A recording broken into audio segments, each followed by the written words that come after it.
And welcome back to an episode of the Clear Jets podcast. Where it was Ben Blessington and Michael Nania.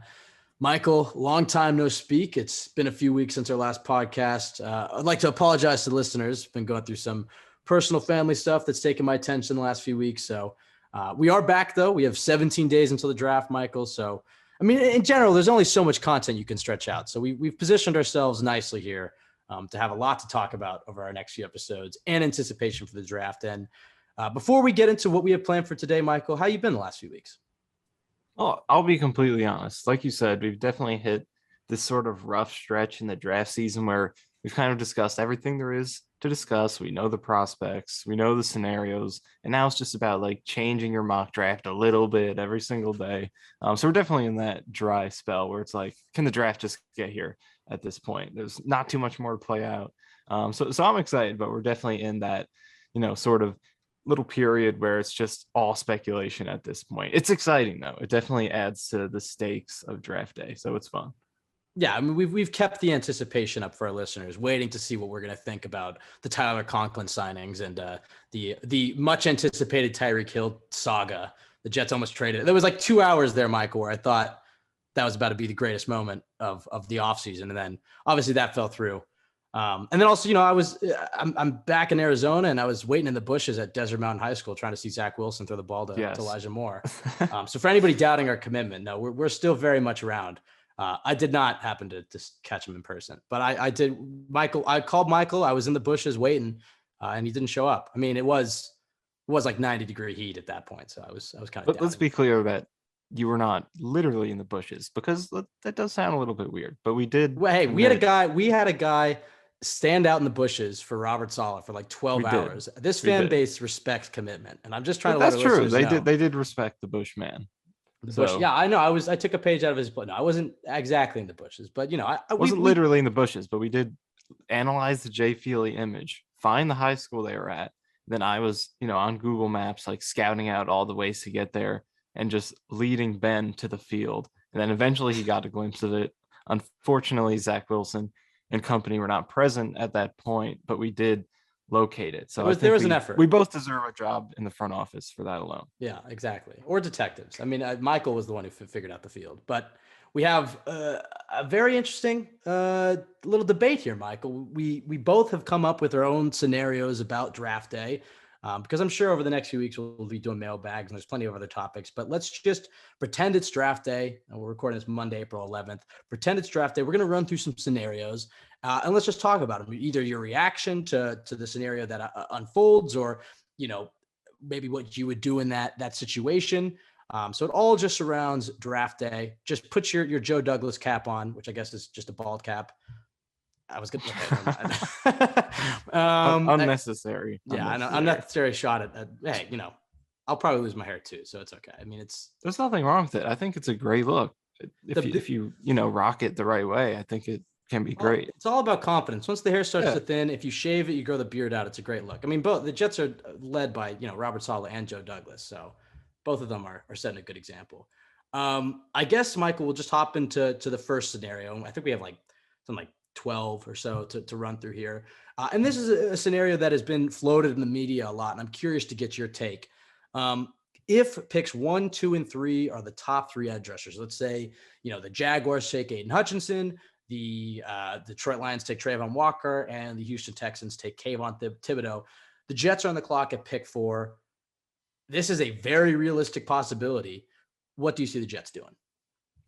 Yeah, I mean, what do I see the Jets doing? I feel like they will explore the trade down. I do, but the thing we have to remember is the trade down is appealing to us because we don't love the options at that spot. So why would another team feel appealed by those options? So I think that they'll look at a trade down in this sort of situation. Somebody could come up for a quarterback. Come on now. But yeah, I think it'll come down to whether a team likes one of these quarterbacks enough to make that move. Like the Saints, for example, seem like a team that's gearing up to do that. They made that trade with the Eagles, which they, basically lost value on just to get the first round pick this year. And with those 2 mid-first rounders, seems likely they're gearing up for a quarterback move. So hopefully if the Jets do want to trade down, there's a team that loves one of these quarterbacks enough, and that's who they can make the deal with. But if that doesn't happen, I'd do think it might be difficult for them to make that trade down. But if they were to stick at that with and use that fourth pick in the event that all three edge rushers, or those three top edge rushers, go with the top three picks, I think Sauce Gardner is the guy for me. And I've spoken a lot about how I'm not necessarily the biggest fan of the value of the cornerback position, especially in this defense. I think that it's less premium than the pass rush, but I just think Gardner is the clear best prospect available at this point. If this is how it plays out, to me, I honestly think he's probably the second. He's definitely top three prospect with Hutchinson and Ekwonu for me right now.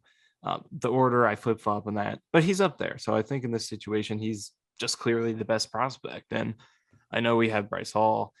They just signed DJ Reed, but I don't think you can pass on a potentially elite prospect just because you have Bryce Hall. And I'm a huge fan of Bryce Hall. I support him more than most people, but he's a decent, solid starter right now, and Gardner is a potentially elite one. So I don't think you can write off. I don't think that's strong enough to not draft that position, basically. So I would take Gardner in this situation, but I do think they would explore the trade down if there's a willing partner. What would you do? I agree with you. I think what I would do and what I think the Jets would do are a little different. I do think the Jets would consider Jermaine Johnson, who had a successful Senior Bowl under the Jets. I don't know if he makes it to 10, and it's very clear that the Jets want to take an edge with either 4 or 10, and I think that their plan is to take one at 4. So if all three are gone, maybe they are comfortable taking Johnson. I agree with you. I mean, I'm very confident in Sauce Gardner being at the very least a good corner in this league, and the ceiling to be an elite all-pro type of corner in this league. I mean, this is a guy who didn't allow a single touchdown in college, and that's not just like a throwaway stat, or some guys will have crazy stats in college and you go watch the film and it doesn't back it up. Like, not only does he have that, hell of a stat right there, but his film backs it up, his analytics back it up, the measurables back it up, his mentality. I mean, everything makes sense for Sauce Gardner to be a great player in this league. But like you said, do the Jets value corner? I think they would consider him more than maybe some people are giving him credit. I've seen some beat reporters saying, "Oh, there's no way the Jets take a corner." I think it was Connor Hughes saying the Jets aren't taking a corner at 4 and 10, and he said it very defiantly. So I think some fans are buying into that. I don't know if I would completely write him off. Look, this defense, it's not exactly the same. It's in fact, it's evolved quite a bit from the Legion of Boom, but the first iteration of this cover 3 Legion of Boom defense that Robert Saleh was a part of in Seattle featured elite cornerback play in Richard Sherman. And you can throw Brandon Browner in there, and the safeties, Cam Chancellor and Earl Thomas. So it's like a good secondary does matter. And then for most teams, cornerback is a premier position, and it's a position of need for this team. Depending on how you see it, maybe you believe that Bryce Hall and DJ Reed are great starting corners. I'm comfortable with both of them. But I think Sauce Gardner is a bit of an upgrade. So I agree with that. I think Joe Douglas could be partial to Ekwonu, because I know you said that Sauce is probably the best player on the board here, but I think a lot of people would argue that Ekwonu is probably the best player on the board here. The only question with him, because he is a trench player, Joe Douglas values that, and I think the coaching staff probably feels the same way. The only question here is where does he play year one? But Fant is 29. He's going to be a free agent. Mekhi Becton has a lot of injury concerns.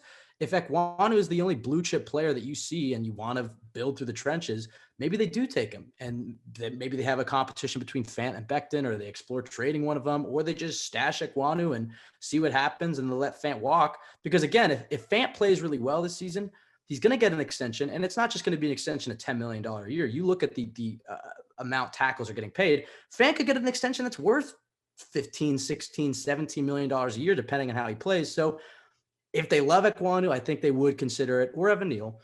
Although I think a lot of fans wouldn't like that. But if it were me, I would take Sauce. Now, here's an interesting proposal. You say, okay, let's say that they take Sauce or Ekwonu, whatever it is.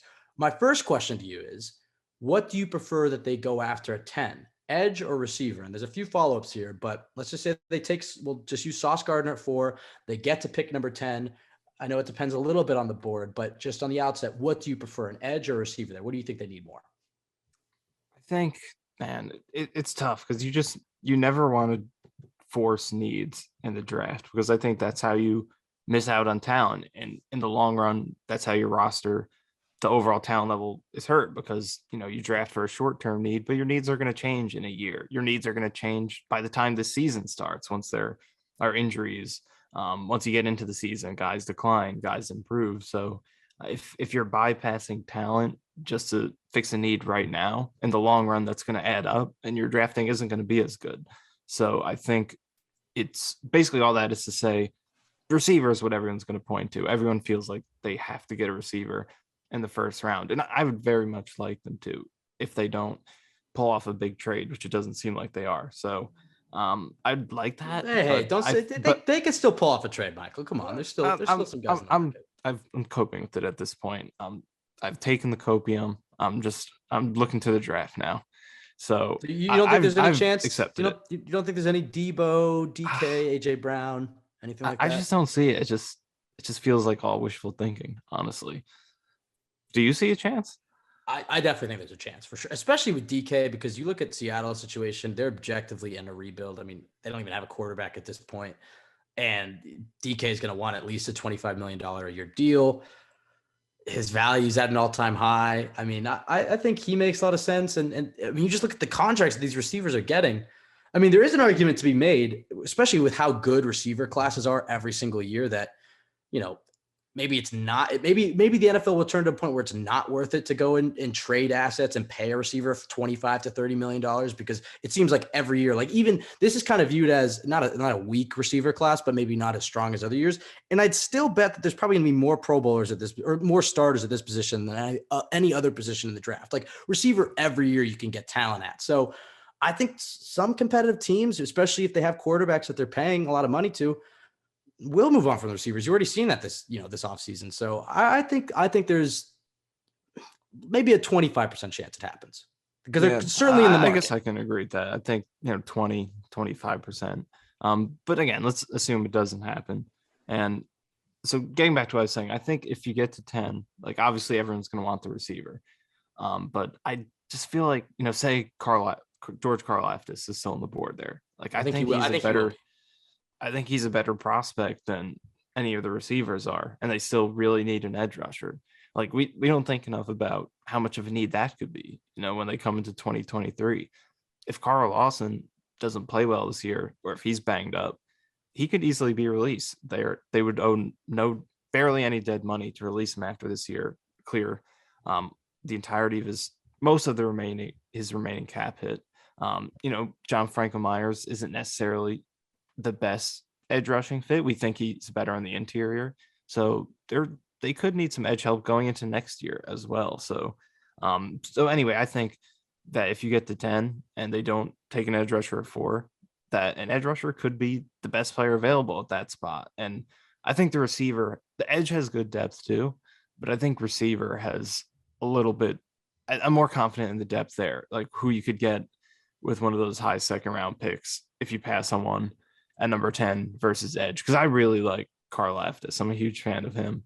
And I think if he's there at 10 and you didn't take an edge rusher at 4, then it's kind of a no-brainer pick to me. I think he's a great scheme fit, and I like the combination of his floor and his ceiling, because I think he's a high floor player, just naturally, the skill set, his strength, run defense, ability to set the edge, all those things. But he's also an extremely young prospect. He's not even 21 yet, and he's very new to the sport. Just moved over into the country a few years ago from Greece. So I think there's a lot of upside there too. So basically, I would be on board for Garrett Wilson or Drake London at 10, but I would just be cautious of thinking about, are those guys really the best player available? Is wide receiver desperate enough to where you should force the pick for the need there?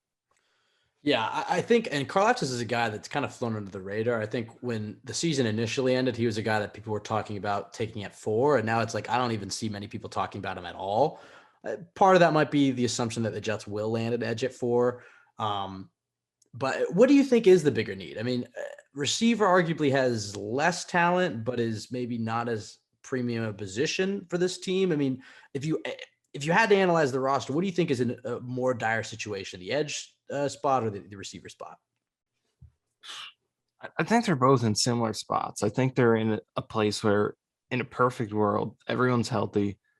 You have a good group at both spots. not just healthy, everyone's healthy and they play up to their potential. Like Elijah Moore takes that leap. Corey Davis is the number 2 receiver he was in 2020. Lawson stays healthy. Then I think, you're in a good spot at both these positions, but that's not how the sport works. Guys get hurt. They will get hurt. They're not going to play up to expectations. It happens with every single team. So they're going to have to dip into their depth chart. And I think both of these positions definitely need help there. I think the wide receiver need is lessened a little bit because of what they have at tight end now, but you'd want to help your young quarterback as much as possible. But at the same time, when you're drafting, those picks are more so made for the future than the present. Obviously, there are some players every year, a couple of exceptions that have great rookie seasons for wide receivers, but most of them don't peak until year 2, year 3, or start to hit their peak. So it is, again, it just comes back to you don't want to reach for a need, especially when you consider that these guys probably aren't going to be that great in year 1. So for me, it's really tough because right now you're looking at Barrios as your third receiver, who, is a good piece, but is that ideal? I don't necessarily think so. And then defensively, as much as I like John Franco Myers, I think ideally he's playing on the inside or, playing a hybrid role, some inside, some outside. And they have a more traditional edge rusher out there. So they do kind of need a starter at both spots. Yeah. But so I guess this is close. So I guess you have the tiebreaker to the offense, receiver, bigger need. Yeah, receiver is definitely in a worse position in my eyes. I mean, like you mentioned, Barrios is receiver number 3, and I'm a big Barrios fan, but they definitely need somebody else. Whereas the edge, you look at it, it's like, all right, you have JFM, you have Carl Lawson. Bryce Huff is a guy I'm still very high on. I like Jacob Martin. So they don't necessarily have a huge need at edge, but in terms of how what this defense needs to be able to run proficiently, they needed a ton of edge talent. So that's kind of where I guess the toss-up is, but I agree. I think receiver is the bigger need now, but you look at the board though, and you say that, look, I think the receiver position is deeper. There are some edge prospects that I do like that I think the Jets could still get on day 2. But the receiver spot is deeper and probably needs more immediate help. Let's just say Karlaftis and Jermaine Johnson are both available at 10, and no receivers have been taken. So they have the pick of the litter when it comes to receivers, and Jermaine Johnson and Karlaftis at edge. What would you go with, assuming that they went with Sauce Gardner at 4? I think, man, this is going to be tough. It's a good problem, though. This is a good problem for sure. I don't think this happened. I think Jermaine Johnson's probably going to be gone by pick 10, and I think there's a good chance that one of those receivers is gone as well. But it's in the cards. I think, man, I'm a big Drake London fan. I know there's a question mark, the injury. It's not great that he didn't get to test. And obviously it's something going forward you have to think about. But I do think he's the best receiver in this class. I think he's a good fit for both what they need and the scheme. More so than I think a lot of people realize because, he's tall. You look at his Just Bombs Productions highlights, just a bunch of contested catches. And they assume like, okay, he's Brandon Marshall or whatever. But, you actually look at more nitty gritty of his film, the plays that aren't in the highlights. He's a lot of really good short and intermediate routes, slants, digs, things like that. His yak is great. He breaks a lot of tackles, which is good for all the crossing routes that you run in this offense. So I think he's a good scheme fit, and he brings that red zone contested catch sort of stuff that the Jets don't really have right now. So I really like. I'm higher on London as of value at the 10th pick than a lot of people are, but I also love Karlaftis as well. I'd probably lean towards him as the better overall prospect, but like I said, I think tiebreaker goes to the offense. I think I'll go with Drake London. I think I will, but him or Karlaftis, I'd be happy with either of those. How about you? The thing with Drake London, I like him, and I agree that he's probably, I mean, if he's not the best receiver in the class, he's probably number 2. The only thing that does give me pause outside of the injuries is his speed. And if you read anything about what Joe Douglas or Michael LaFleur or Robert Saleh has said about this receiver position, is speed is the number one most important thing. I mean, they look at speed, separation, and yak. He's clearly got the yak. I don't think separation is actually a big concern, even though he's maybe not the separator that Garrett Wilson is. He does a lot of that last minute separation, and he's a better separator than some will give him credit for. But the speed is not there, and I think that does give him some pause for concern. I think the other thing is if you take a guy like, I think they would go Jermaine Johnson. That's who I would take. I think this is a no brainer for me. And then there's a ton of receivers, not just Drake London or Garrett Wilson or Chris Olave or Jameson Williams or Traylon Burks or Christian Watt. I mean, there's so many receivers that I think it's likely that one of them falls to 35. And if there starts to go a receiver, if there starts to be a run on the receiver position, the Jets don't just have to trade for a veteran receiver. Who's to say that they couldn't put a package together to trade back into the first round and take one of these falling receivers? So I think you'd go edge there. I think you'd go Jermaine Johnson. I like Karlaftis as well, but I like Jermaine Johnson. Are you concerned about Johnson's age at all, being 23? Not really. No, I think he's a great player, and I think the age stuff gets overblown. I think, ideally you'd go and draft a guy who's 20 years old, and you can mold him for 3 or 4 years. But we saw that with Sam Darnold for years, where it's like, oh, Sam Darnold's younger than Joe Burrow. It's like, well, Joe Burrow's now in a Super Bowl, and Sam Darnold is about to be out of a starting job. So age is not the most important thing for me, but yeah, it's a factor. It's close. I like Karlaftis a lot as well. I just think Johnson's probably a tier above him, and he dominated that Senior Bowl in this system. The coaches like him. Or actually, I shouldn't say the coaches like him, because he had that tweet. I don't know if you saw it. I don't know if I sent it to you, but he had that tweet this week that was tweeted literally from Florham Park, New Jersey, that some people were interpreting as maybe a shot or something at the Jets. But he tweeted out that it wasn't. So my Twitter is not loading. I'm trying to pull up the tweet. Michael can. He also, I think today, liked a couple tweets of people saying he should go to the Jets. Okay. No, he tweeted. This is from Florham Park, New Jersey, and you could see how this could get misconstrued. It says, it's not good that we know these things. A lot of people were pointing this out. He said, I don't need to talk. My tape does that, and will continue to. Whoever drafts me, let's ball. That was tweeted from Florham Park, New Jersey. So maybe he was hyped up. Some people took that as maybe the meeting didn't go too well. I think that's all just smoke. Also, a couple things on what you just said before we move on. But with London in terms of the speed, I think that is a good point, because, and I just did an article on this a few days ago, but looking at the Douglas's first 2 drafts, one thing that you notice is that with his day 1 and 2 picks in 2020, 2021, so rounds 1 through 3, all the picks he's made in the first 3 rounds are exceptional athletes. Becton, Vera Tucker, Mims, Zuniga, Ashton Davis. We don't necessarily know how Zach Wilson would have tested, but I think you could throw him in there. And even if not, he's a quarterback, so it's an exception. Elijah Moore, all great athletes. It's not until the 3rd day of the draft where he's kind of opened it up more and been okay with drafting guys who aren't workout warriors. But first 3 days, he's been all in on that athletic potential. And London didn't test, obviously, but I think we can probably assume that if he did, I'm not saying he would be bad, but he probably wouldn't be outstanding. And Douglas has only drafted outstanding athletes in the first 2 days of the draft. So I think that is a fair point. Maybe based on those tendencies, Douglas doesn't love the athletic upside with London enough to take him in the first round.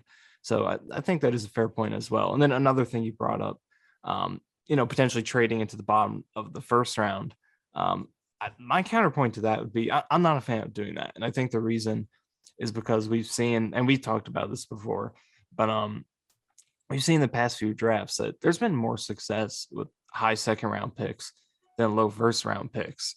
And I think with the Jets already having 2 picks in that range, I think they're in a good spot to just sit there and let the talent fall to them, because what we tend to see is that, bottom of the first round, mostly good teams, contending teams. And what those teams will do is they'll tend to reach, bypass overall talent in favor of positions where they have a need, where they have a starting spot that's open. And because they're trying to win now, find guys who could help them right away. And so by doing that, you'll see some great talents, guys you didn't expect to be available in the high second round, fall down there. And then that's how we start to see better production out of the high second round picks. Over the last 6 drafts, we've seen 8 Pro Bowlers drafted from picks 33 to 40, and only 4 drafted from 25 to 32. So I think in the high second round, you're in a good spot to just kind of sit there, let the talent fall to you, instead of having to give up assets to get into that low first round position when those teams are probably not going to be as likely to take the guys you want because they're going to reach a little bit to fill their needs. Whereas the bad, the teams that aren't as good, the bad teams like the Jets can just sit there and let the overall talent fall to them. So I like their positioning in the high second round. I'm not a huge fan of Trey, even if I guess that you can make the exception if it's like, oh, Traylon Burks is really slipping, like he's there at 29, 30, 31 or something like that. I guess you could. But for the most part, barring a tremendous opportunity, I think that being at 35 and 38 is an awesome place to be. Yeah, for all the attention that 4 and 10 is getting, 35 and 38 is really going to make or break this class. I mean, obviously, if they get a Pro Bowler and with 4 and 10, maybe not as much, but like you said, 35 and 38 is a great place to pick in the draft. And I'm in full agreement with you, but it should be noted that there are a lot of teams that need receiver. And like you said, those contending teams start to reach for needs. And so you get towards the end of the first, I think you're going to see a big run on receivers. So if the Jets want to hop the line there and land a guy that they love, whether that's Chris Olave or Jameson Williams or somebody, I wouldn't hate it. I also think it's important to note that the Jets were willing to part with 35 and 38 for Tyreek Hill. Obviously, that's, an elite playmaker. But, if they loved somebody maybe they could have traded for him and then traded down or something to try to recuperate the assets. But it should be noted that they were willing to part with those picks before. So maybe it's not. Maybe there isn't a prospect that they're already in love with that they wanted, that they're desperately targeting at 35 and 38. As we were talking beforehand, it's like how much the mock drafts have changed since free agency. Because if you go back to January, everybody was talking about how the Jets are going to take Trey McBride or tight end at 35 and 38, and now that's not necessarily the case. So there is a big question mark on what exactly they'll target at 35 and 38. And in fact, I mean, there's some other things I'd like to talk about, but just for the sake of the flow here, let's say they go edge at 4, receiver at 10. What are the positions that I think at 35 and 38? Obviously, like you said, you can't reach for positions. Some great player is going to fall from the first round and be available there. It happens every year. It happened to the Jets last year with Elijah Moore. So you can't really just judge by position, but who are maybe some of the prospects in that range that you look at and say, that's the guy that I want in the New York Jets? So edge and wide receiver in the first round in this scenario? Yes. Okay. I think I'm looking mostly to the defense here. Defensive tackle, safety, corner, and corner maybe less so than before the DJ Reed signing, but still on the table because I think there will be values at that position here. And linebacker. I think I'm really looking at those positions. Obviously in this situation, wide receiver already taken, so not on the board, but this will be a nice spot for receivers, I think, if they don't go that way in the first round. But in this situation, I think you're really looking at the defense here. I think, with certain safeties like Lewis Seen, although his stock is rising a lot, might not be there in the second round, but Daxton Hill, then the corners, Jaquan Brisker, don't forget Brisker. Jaquan Brisker at the safety position. But I really think defensive tackle is an underrated one to look at here because, they let Foley Fatukasi walk. They haven't really replaced him. They did sign Solomon Thomas, but it was to a very cheap deal, and he doesn't replace what you lost in Foley, that run stuffing player, who doesn't necessarily have to be a zero technique nose tackle, 350-pound guy over the center, because they don't use that much. Foley was only playing nose tackle about, I think, 17% of his snaps. Over 70% he was at lined up over the guard, either 2-eye or 3 technique. That's how this defense runs. They need a guy who is a run stuffer. He'll play on rundowns, and that's why he's out there. But he's also, on the not necessarily on the smaller side, but just a good athlete. And that's why I like DJ Jones. In free agency, I thought he would be a great role to fill that. Obviously expensive, but now in the draft, I think you have an opportunity to fill that role in an affordable fashion with guys like Travis Jones from Connecticut. And there are quite a few defensive linemen. Jordan Davis in the first round. I mean, yeah, I'm just putting it out there. I wouldn't support it, but I'm not saying I would. That was the wrong word. It's not my first choice, but I do think it's on the table. But Devontae Wyatt, Logan Hall, DeMarvin Leal, Perrion Winfrey. There's some. Then you finally said it. Perrion Winfrey, if he's there, is definitely a guy to keep an eye out for. He won Senior Bowl MVP, dominated the system all week there. I think it's very likely that he's available. I definitely keep an eye out for him because, like you said, I think Jets fans, because we had that stretch of like taking Wilkerson, Copel, Sheldon Richardson, Leonard Williams, Quinton Williams. I mean, they've constantly taken interior defensive linemen. A few good players in that group there, but I can see why fans would be frustrated. But in this system, especially in most systems, but especially in this system, the Jets need a deep defensive rotation. I mean, the Jets need a lot of talent on that defensive line. That's why I wouldn't be surprised if they go edge at 4 and a defensive tackle at 35 or 38, because they can keep their defensive linemen fresh. They can keep rotating them. They're not, the big reason they let Foley Fatukasi walk is because he wasn't a scheme fit. But there are guys in this draft class that are direct scheme fits. And I really, it's a deep defensive line class, and I really wouldn't be surprised. In fact, I would say I'm expecting them to take an interior defensive lineman on day 2. I think it'll be in round 2, but if it's not, I could see round 3 as well. Yeah, I agree. So let's just put that out there right now. The Jets are going to draft a defensive tackle, and you are going to like it. You are not going to complain and talk about how many defensive tackles they've drafted, because it's a need. And they're going to draft a player, and it's going to be a great pick, and you're going to smile about it. Okay, all right. That was creepy. But no, right, but I'm sorry. I'm sorry for that harshness. But harsh reality. Look, I think it is, it's a need, and it's something that they could really use. Like, the run defense was really bad last year. I mean, don't we want to get better at that? Don't we want to rush the passer a little bit more? It's not as sexy as other positions you could take, but it is. It's a need, and there's some good prospects, so I think will be good values in the high second. The leaps this Jets defense would take if they were able to hit on an edge and interior defensive lineman, especially if Carl Lawson comes back at the level that he was playing at. I mean, this Jets defensive line can carry this entire defense.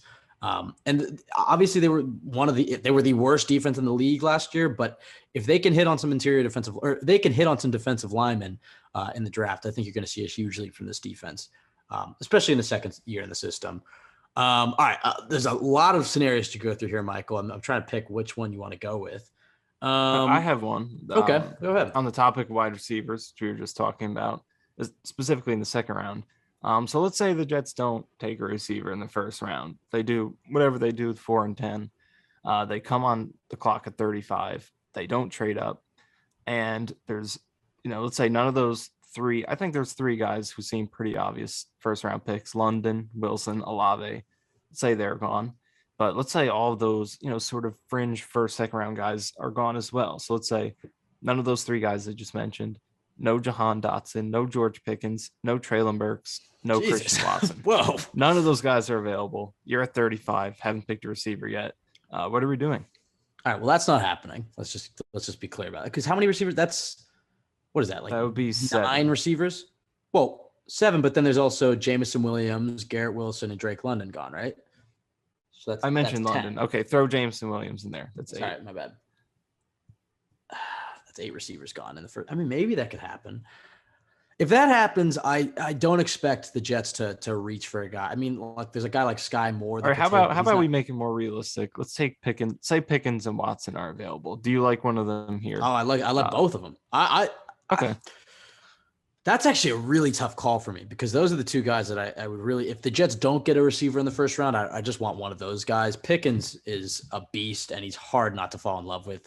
Obviously, the injury this past year kind of has shadowed him, or overshadowed him, but he's a hell of a player. And then Christian Watson's a guy who really performed at the Senior Bowl. I have a feeling the Jets like him a lot, especially, he got that rumbling from the Senior Bowl and the scouting combine that he's a guy who's really impressed. I expect Christian Watson to go in the first round. Between the 2 of them, it's such a tough call. I'll go Pickens. But that's a really tough call. But with your initial question, if the nightmare scenario happened, 1, I would expect the Jets to, at some point, if receivers started to go like hotcakes like that, I would expect the Jets to maybe move up, or maybe, trade for a veteran like a Debo or a DK or an AJ Brown. Because I do think I think it's likely one of those guys gets moved. And there are other veteran receivers that they can maybe trade for. But I think that the thing to keep in mind is, you remember 2020, that draft, how the Jets had a desperate need for a receiver in a different situation. Obviously, Joe Douglas, I think, regrets how he handled that whole offseason trying to build around Sam Darnold. But the Jets had a desperate need at receiver. A lot of people wanted them to take one in the first round. They didn't. It was like, okay, they need to take one in the second round. Denzel Mims was on the clock, and the Jets traded back. And then they ended up still getting Denzel Mims, and we all praised Joe Douglas for understanding the draft board and whatnot and still getting his guy. But at the time, I mean, maybe we should have read into that as like, okay, the Jets don't actually love Denzel Mims. But I don't think Douglas is the type who's going to reach for a receiver there. I think he'd be like, all right, I mean, if 8 receivers go in the first round, there's going to be some damn good players there at 35 and 38. Take those guys, and there'll still be a receiver in the third round you can grab. And they could still trade for a veteran that maybe isn't at that elite high tier level. I don't think that nightmare scenario happens, but there's still guys in the third, or if you want to reach in the second, but guys in the third, like John Mechie, or David Bell or Alec Pierce or somebody like that they could take in the third, and it wouldn't be amazing. I think the Jets would get panned for that, but they would still probably be walking out of that draft with 4 very good players. Now you mentioned trading, and I think there's one team in particular that everybody has their eyes on, and this is going back to pick number 4. The New Orleans Saints made that very strange trade with the Eagles. Now they have picks 16 and 19, and you'd think that the only reason they would make that trade is if they're trying to put together a package to trade up. 16 and 19 does match the trade value for pick 4 fairly well. Michael, let's just say the Jets trade. We'll keep it simple. Maybe there would be other picks involved here, but let's just say the Jets trade pick 4 for 16 and 19. Who are some of the prospects in that range of the draft that you would be interested in the Jets exploring? So now they have 10, 16, and 19. Who are some of the guys that come to mind? I think this is a great class to trade back, because I think if, like, say you make that trade, now they have 3 picks from 10 to 19 within the first round. I think that's a really good spot to be in, where you could feel comfortable about checking off different needs and doing it with value, because like with all the scenarios we've discussed so far, there are a lot of conversations of that, need versus overall talent sort of debate. And as many picks as they have, it still feels like that they're going to have to, leave something to the wayside with some of these premium picks. That's how thin the roster is right now. But if you can get 3 first-round picks in a draft class that's much more so predicated upon its depth than its premium talent, then, because I was talking about this with you before we started recording, but like, I don't feel too much regret about the Jets winning those games at the end of the season to ruin their draft position, because it's like this isn't a draft where they really needed to be that high, where there wasn't a huge reward for being as much higher as they were. So I think if you could get 10, 16, 19, then you could, comfortably take your edge rusher at 10, get a receiver at 16, whoever the best one at that point is. Then 19, you can get a little bit more creative. Think about linebacker with Nakobe Dean or Devin Lloyd, because that's a position that at 10, probably not on the table. But now you're at 19, that's a realistic spot to reasonably address that need. I mentioned Jordan Davis before. I don't know if he gets to 19, but maybe at 16 you do it. But there are a lot of, you could fix a lot of needs if you could pull off a trade down like this. I think it is a very good path to take if it is available to them. I also think it opens them up to take maybe, and they could do it at 10. They still could do this at 10, but if they make a trade down like that, I think it opens them up to take maybe a swing on a guy with some injury concerns, like a Jameson Williams, who, if he didn't get hurt, I think he's receiver 1. I mean, especially for what the Jets are looking for when we talk about speed, yak, and separation. I mean, that's Jameson Williams. And look, I would consider him a 10. Even if, I guess I should say this, who is your top receiver? Like, if all the receivers are available at 10, who are you taking? Right now, I'm with London, but I do agree with you that, health aside, it would probably be Jameson Williams, because I think his deep speed and separation is probably the best individual skill of any prospect, at least the top prospects. I have not watched every single wide receiver in this draft, but at least of like the top 10 or so, his deep speed is probably the best individual trait. So, it's just different. It's fantastic. And he does have questions. I think his drops are not great. He does body catch sometimes, but pure speed and separation, it's great. So I think he would be number 1, health not considered. And London does have health questions too, but London would be my number 1. That's what I'm getting to, is that you have London as number 1. Right. I don't know why people are just discounting Jameson Williams with saying take Drake London, because they both have major health concerns. And look, ACLs are not the same as they used to be. It's not as much of a career ender, especially for a guy who's 21 years old. There is some concern about re-tears, especially when you have those high explosive athletes, fast twitch muscle fibers. There's maybe a concern that he could re-tear it, or when he's coming, if he rushes back too soon, he could maybe hurt his hamstrings or whatever. There's definitely risk there, but there's objectively a lot of risk with London as well when it comes to injuries, and he's not the athlete that Jameson Williams is. So I would, well, I think for me that is where the question comes in, because I think Williams is more of a speed, athleticism based player. I think if he does have injury questions, it could cost him more than a player like London. I don't agree with that analysis, because there's a reason why guys like, I'm trying to think of a good example for the point. The guys who are the fast fast twitch sprinter. I'm trying to think of a good example. Deshaun Jackson. He's a guy who's been in the league forever, because those fast guys have a step to lose. And obviously you don't want to draft a guy and hope that see that he's going to lose a step. But when you take a guy who runs at 120 miles an hour, if he gets an injury and he's only running now at 100 miles an hour, it's still faster than a guy like Drake London, who's running at 80 miles an hour. And if he gets injured, might be running at 60. I mean, obviously those are numbers that don't make any sense, but just, you see what I'm trying to say here is like Jameson Williams has a step to lose. And we've seen plenty of guys come back from ACLs and not lose a single step. And he's a guy who seems to be recovering quite fast, that he might be ready in time for the season. If you do take a guy like Jameson Williams, ideally, if the Jets really wanted to go all out, they could have traded for a guy like Brandon Cooks and drafted Jameson Williams with Cooks' extension. I don't think that happens, but you could still take Williams and sign a guy off the free agents market, trade for a mid-level vet, do nothing. But I would consider Williams a 10. But going back to the original question, if you do trade down and you have 10, 16, 19, I think you have more freedom to use one of those picks and just take a big swing on a guy like Jameson Williams, or hell, a Derek Stingley, because if the injury bug hits them bad and they don't recover, whatever, I think you're able to take that risk. You feel freer to take that risk if you have 3 first-round picks. And it also opens you up to, like you said, taking maybe a non-premium position like a Devin Lloyd or a Nakobe Dean or maybe a Tyler Linderbaum, or a safety. And not just Kyle Hamilton, but I think a guy like Daxton Hill is a guy who's really flown up the boards and could be a mid-first-round pick at this point. Speaking of the safeties, Michael, I tweeted this scenario out this past week. Let's say the Jets land their edge at 4, and this isn't what would you do? It's more of how would you react? Let's say the Jets get an edge at 4, and let's also say they trade 35 and 38 for a receiver, whether it's, we'll use DK because I think he's probably the most likely. So let's say they take an edge at 4, whoever you want, Kayvon Thibodeau, and they trade for DK Metcalf. Great offseason so far, but at 10, they take Kyle Hamilton, a safety, who at this point, there is a chance that he's the best player on their board at 10 when the clock rolls around. How do you feel if that scenario plays itself out? I think at 10, I'm okay with Hamilton. I definitely think I would be. At 4, there are some guys I'd prefer more than him.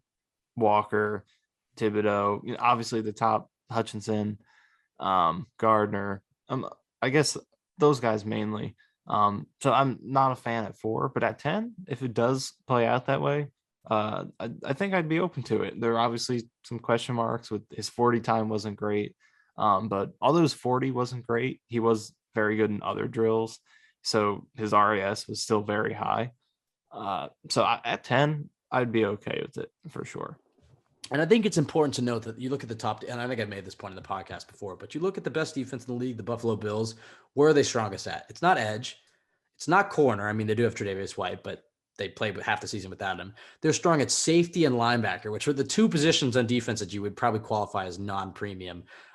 Safeties do matter. They don't have necessarily the same impact as other positions, but Robert Saleh values them. They valued him in San Francisco. They valued him in Seattle.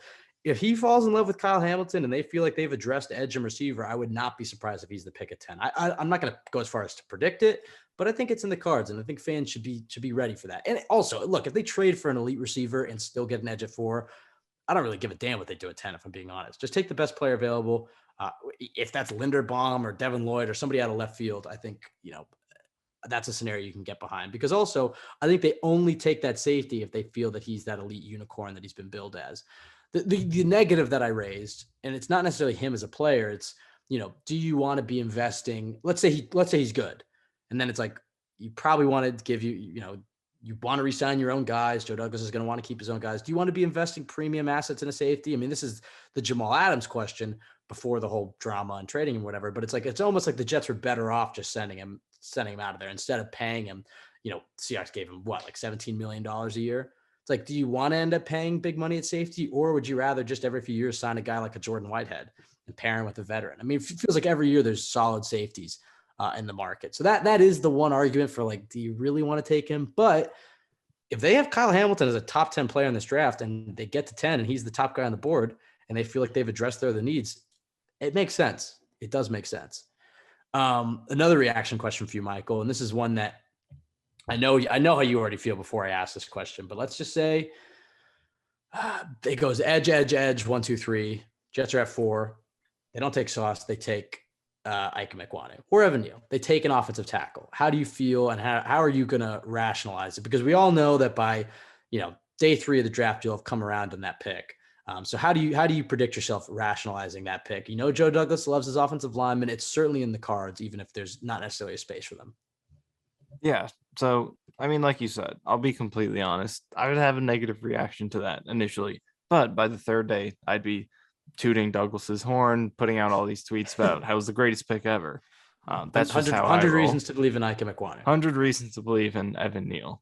But yeah, I think it's not something right now that I'm a huge fan of doing. I 100% acknowledge the tackle need. They need to improve the backup spot right now. Connor McDermott is not a good player. That's not someone you want coming in as your first backup tackle. We saw that at the end of the year in the Buffalo game when I think he gave up 3 sacks or something like that. He's not good. He caught one cool pass. Great. He's bad. So they definitely need to improve the tackle depth. And of course, like you mentioned earlier, there's long-term questions. George Fant, we don't know if he'll be back next year because he's a free agent. Even if he's good, do you want to pay him into his 30s? Becton, injury questions. Can he build on that first year? Left side, right side. So there are plenty of questions. And I think they should look at, and I should have mentioned this earlier when we were talking about second round possibilities, but I think as soon as the second round, go ahead and start thinking about tackle depth if that's something they want to do.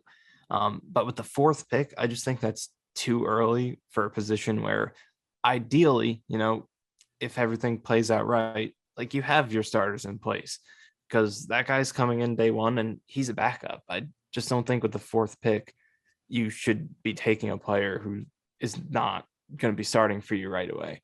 So that's just how I see it. And you look at 4th picks and throughout history, it's not something that happens other than with quarterbacks. You look at top 5 picks, top 10 picks, very rare to see players who aren't starters in year 1. So I think that player has to be a starter, and it's too much of a risk to where, you draft Neal, you draft Ekwonu, whoever, and, say Becton and Fant work out and everything goes great. Now you just have this extra player, which I guess he's a good backup, but it was the 4th pick. You could have drafted a stud edge rusher or a stud corner, and now you're left with the backup. So I think there's too much of a risk for that for me to make that pick at 4, but I do acknowledge the need for a tackle. So I guess that's how I would rationalize it because, it does give them a lot of flexibility long-term to let Fant walk and have a cheap replacement for Becton to not pan out and immediately have a talented replacement for him. And then short-term improve the tackle depth. So I would get it, but it's definitely pretty far down my list of preferences of what they should do with the 4th pick. Yeah, I mean, the thing is, and not to be a downer, not to say that the Jets shouldn't be trying to compete this year because they absolutely should be, but looking at the AFC this year, it's going to be tough to make the playoffs. I'm not saying that we should, accept another mediocre season where the Jets season is over by week 5. I mean, they absolutely should be playing meaningful games in November and December. And if they can finish around 500, preferably above 500, I'll be extremely happy. But should be noted that, again, you're not rebuilding, but you're still in the building phases of this roster, and you have to look towards the future. And if you think Ekwonu is a blue chip player at a position that you value and tackle there is a question mark there, it's certainly on the table, And then if they take Ekwonu at 4 and they are able to land an edge at 10, like George Karlaftis, and let's say they get a receiver at 35 or they trade, whatever, it's like, how upset will Jets fans be if they go Ekwonu at 4, edge at 10, and they're able to still get a receiver everybody can like it at 35 or by trade? It's in the cards. I think it's in the cards more so than people would imagine. And also for, all the question marks of, oh, well, they don't need this, blah, blah, blah, whatever. We know that teams don't just draft necessarily for need. They draft on talent and they look towards future needs. Which is, kind of the argument when the Jets took Elijah Moore. If you remember, there are a lot of fans that didn't necessarily love the Elijah Moore pick when it was first announced, because it was like, oh, we already have Corey Davis, Denzel Mims, and Jameson Crowder, and where's he, whatever. A lot of people didn't love the Elijah Moore pick. And then it turned out that, he ended up being a fantastic player as a rookie, and we're counting on him to potentially be a receiver one for Zach in the future.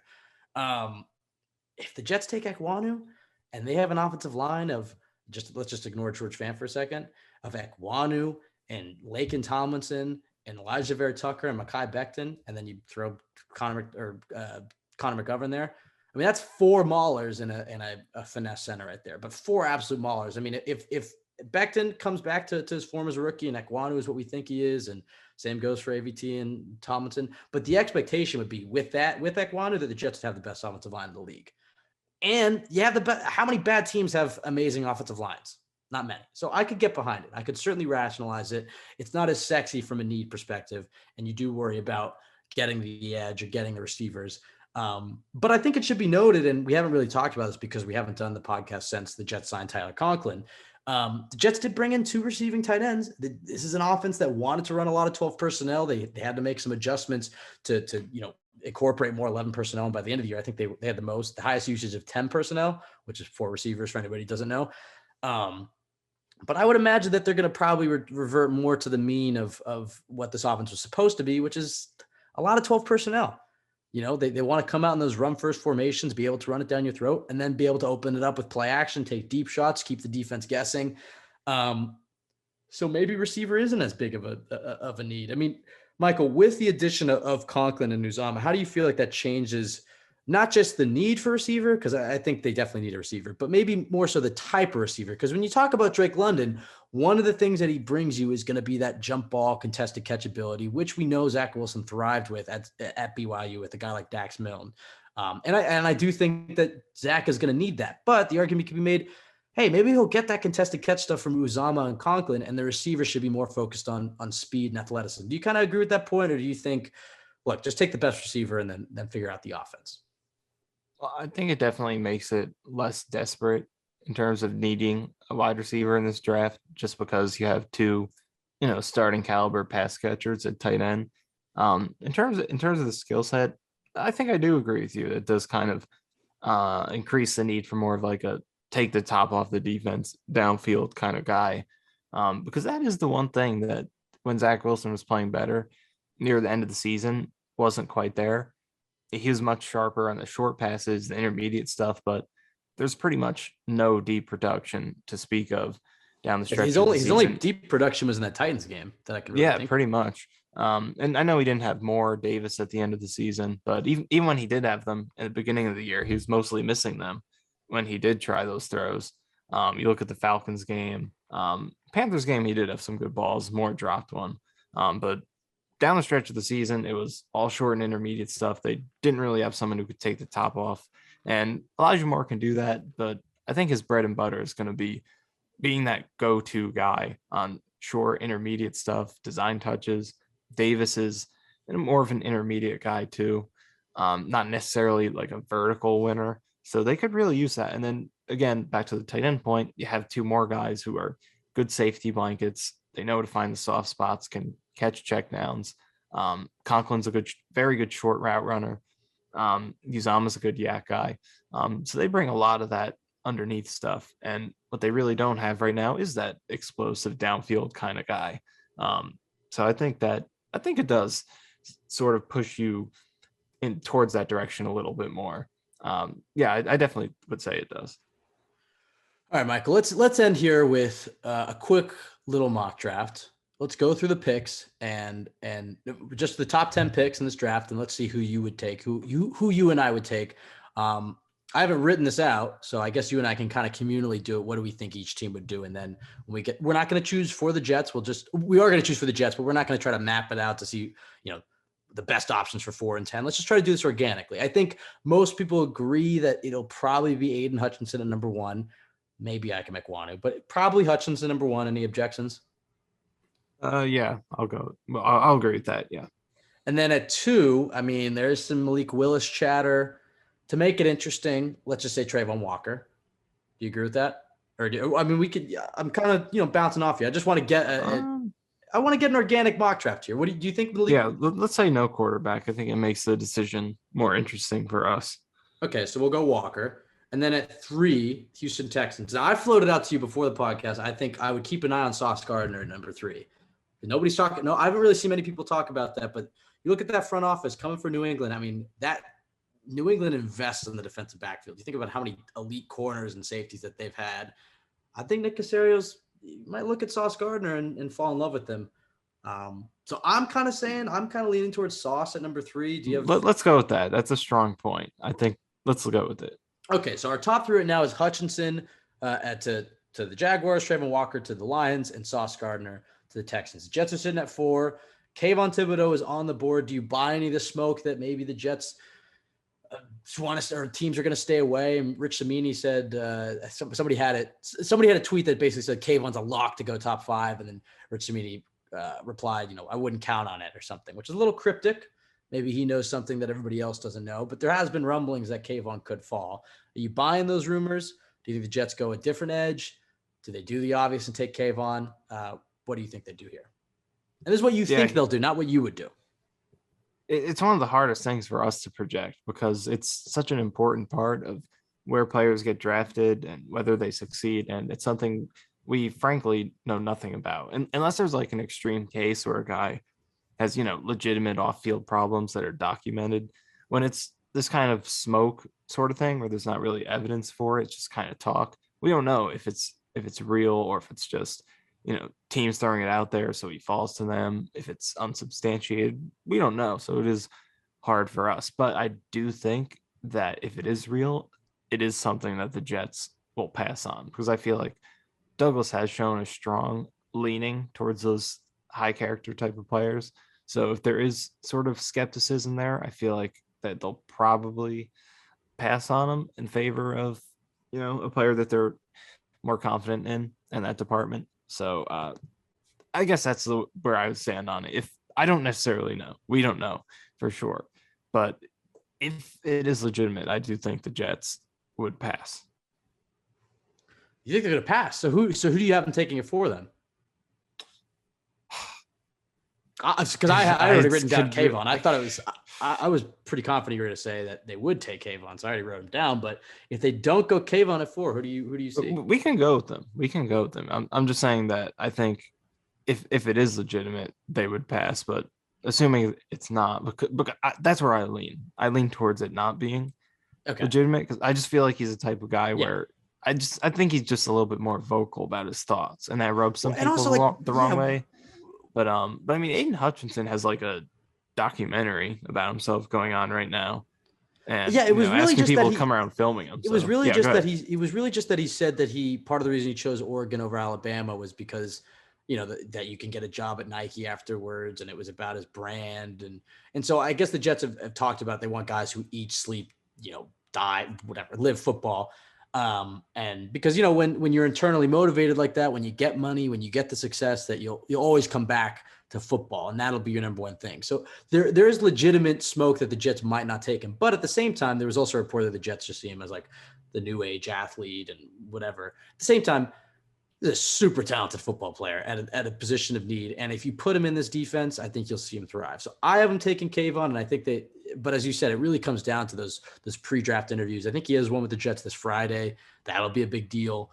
For right now, let's just say Kayvon. Let's not ruffle any feathers. I think it's likely that if Kayvon's there, that he would be the pick. If not, we're gonna roll with Kayvon. But if not, do you go with another edge? Do you think? I mean, Sauce is gone. Ekwanu's on the board. Maybe they could go with him. Let's say the Kayvon smoke is legitimate. Who would you go with here?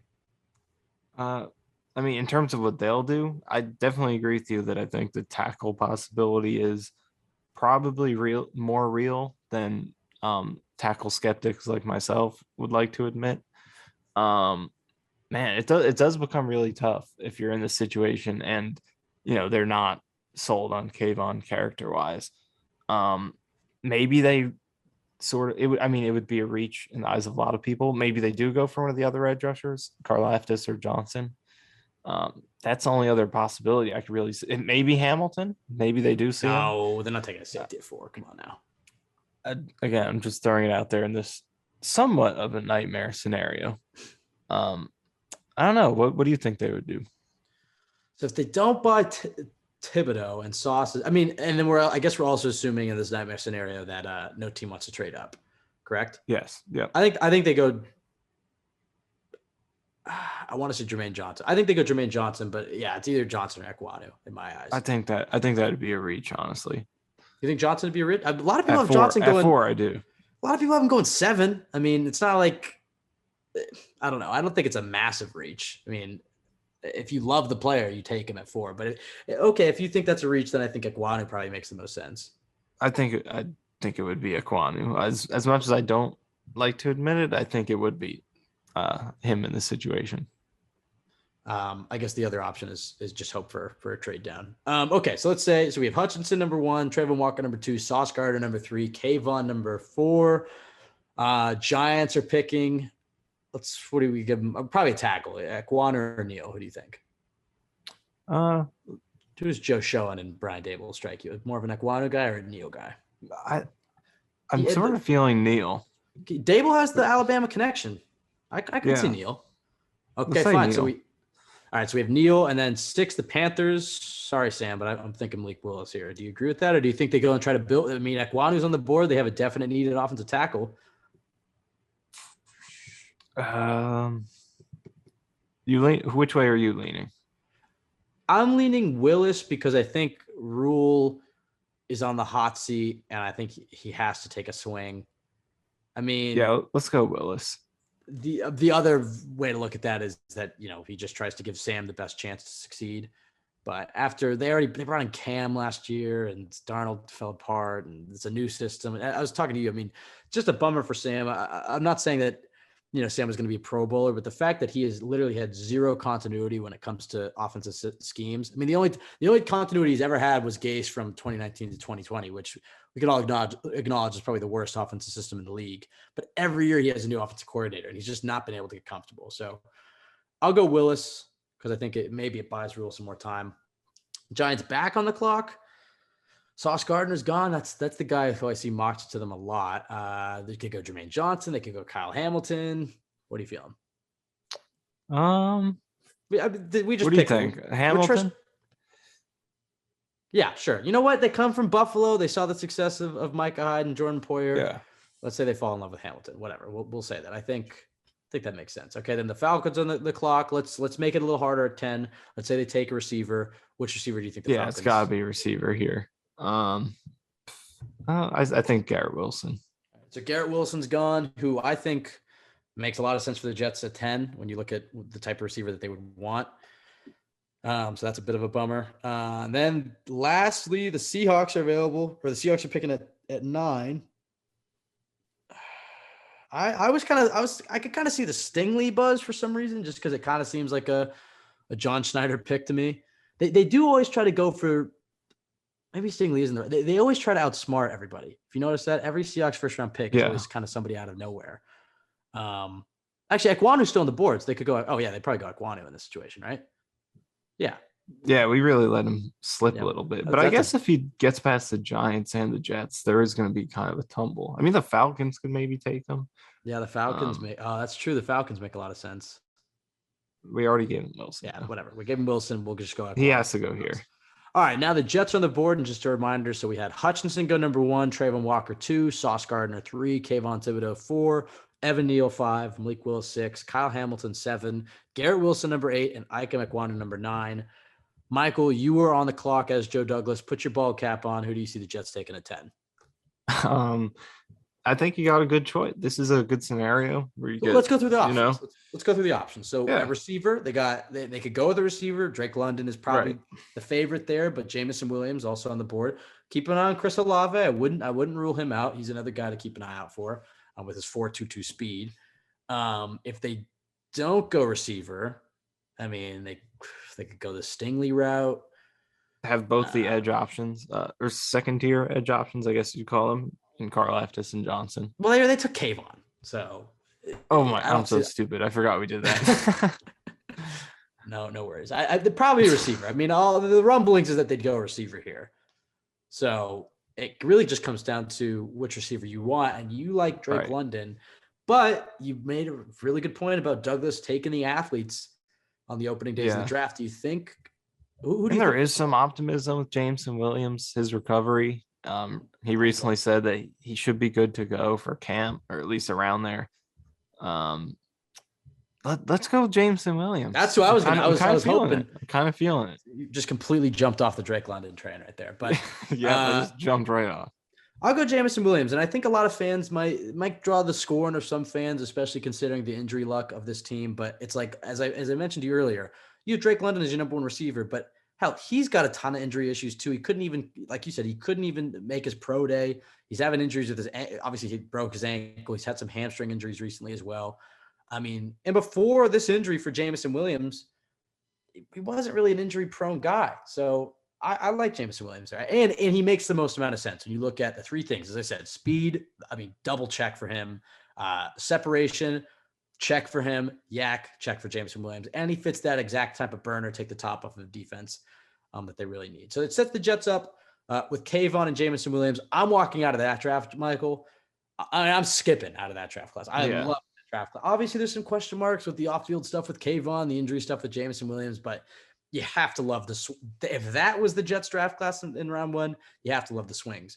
Just for fun, before we get out of here, 35 and 38. I mean, if they go Kayvon, Jameson, do you have anybody you'd keep an eye out for? I mean, it's so hard to predict because there's like 30 picks in between that, but I mean, I'd love to go after a defensive tackle, like I said earlier. A safety to complete your duo with Whitehead would be good. And then again, I mentioned this, brought this up a few minutes ago, but I think if they're really serious about tackle, that could be in play here. If they want that backup and then / developmental player for next year, a lot of possibilities. I think knocking out edge and receiver in round one really does kind of open things up for you here. All right. Well, Michael, there you have it. We ran through a bit of, what do you want to call this? I mean, it's the Joe Douglas role-playing simulator. I mean, we went through every single scenario. I guess you can call it that. No, we're not calling it that. We went through every single scenario that I think we could think of. But tweet us your own scenarios. That's UIJ Pod on Twitter. Tweet us what you think of these scenarios. How do you feel about the initial? That can't be the official CYJ mock draft, but that was just a little rough draft of these scenarios. Because I mean, at this point, that's what the Jets are doing pretty much all day, every day, is just running through every single simulation and trying to be prepared for whatever comes at them. But if that was the top 10 right there, I think I'd be pretty happy. As I said, you can follow us at TYJ Pod on Twitter, Michael_Nanny, and myself at Ben W. Blessington. Go to jetsxfactor.com for the best place to go for Jets content. Michael, last thoughts. Please don't leave me hanging this time, because the last few times, Michael, you were giving me nothing. I actually have a good question. How do you think teams like in the war room, not necessarily the war room, like right now, are playing out mock drafts and hypothetical scenarios? Do they have like their own custom simulator that they built? Do they just have each scout take a team? How do you think they sort of execute that? Probably at this point, yeah. Well, they have like a pro personnel department that goes and is keeping an eye on every single team, and that's how they know when a random third string safety gets cut and they like, and that's how to sign him. I would say that I don't think they're going onto the draft network and running a simulation. They're not using the JetX offseason simulator. Maybe for fun occasionally, but in these war rooms, I think they've done their research, their scouting, they have their sources. A lot of GMs will talk to each other. I mean, it doesn't have to be a giant secret. I mean, some teams probably don't communicate, but I would imagine, like last year, I would imagine the Niners knew the Jets were taking Zach Wilson. I mean, everybody knew the Jets were taking Zach Wilson, but you have that connection between Saleh and the Jets. I would imagine same thing with like the Eagles and the Jets. I mean, these guys have connections throughout the league. Rex Hogan and the Colts. I mean, the whole front office is comprised of guys. So I think most people in league circles have a good idea of what it'll look like. But I don't think they're running the Jets X Factor offseason simulator. But you can go to jetsxfactor.com and you can run it yourself. All right, Michael. I think there we're you good. go. That was smooth. It's a nice little smooth segue there. We're back, baby. I mean, we're a little rusty, but we'll be back. It's going to come out Tuesday. We're going to have another episode coming out Friday, and then we're going to try to stick to that Monday, Friday schedule. And then when it comes to draft week, we'll have a bunch of episodes coming out that week. So again, thank you for sticking with us. We know we've been a little inconsistent the last few months, but we don't want to be all talk, no action. We don't want to be Rex Ryan in 2012. We want to be Rex Ryan in 2009. So I guess we'll refrain from the talk. But we are looking forward to having a great offseason. 17 days until the draft, Michael. Let's see what happens. Thanks for listening. Everybody have a great week.